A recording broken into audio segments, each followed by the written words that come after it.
Clarisse, and today's video is about my individual ecokinetic action research project setup. But before I explain what I have come up with, allow me to explain to you the rationale behind my project.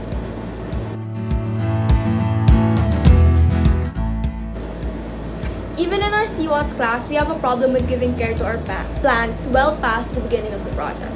We fail to continuously and sustainably give care to our plants.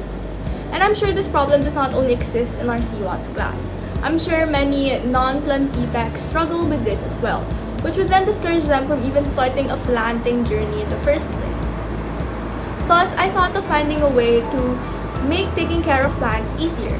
With MYCO, I wanted to help boost our ability to sustain our very own gardens. Moreover, as discussed in our CWATS, plants also require many nutrients and minerals. Sometimes people cannot always give fertilizers or compost to the plants, which is where my MYCO enter. It's low cost and very beneficial to our plants, which I will be discussing the details about in the next section.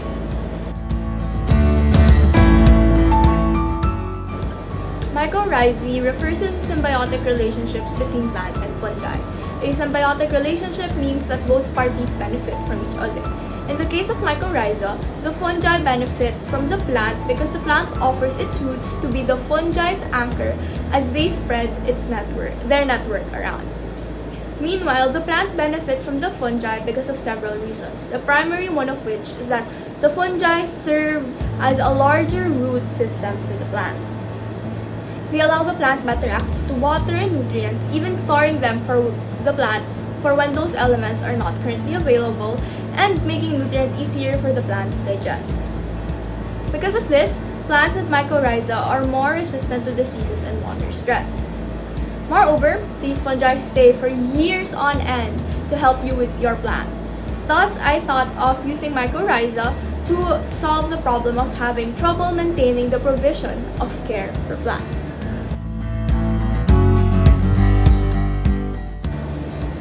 Thankfully, mycorrhizae generally work on any plant, with a few exceptions only. When I did this in the first time, I used a basil plant for my project. I got cuttings, grew their roots back, and when I planted them in the soil, I added mycorrhizal fungi. My fungi came in powder and in a plastic pack from UP Los Baños. It was cheap and worth the purchase because you only need about a Coke bottle cap full for each seed or seedling.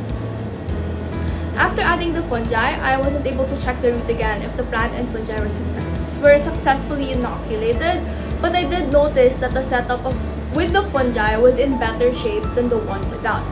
It also lived longer compared to the non-fungi one when I chose to not water it for a day or two. Nevertheless, the results lead me to believe that I can continue pursuing this topic for the second semester, and hopefully this time I can see the effects of mycorrhiza on plants when compost or fertilizer is added. This can be in conjunction with my groupmates who have compost or fertilizer as their project. But for now, this is it for me.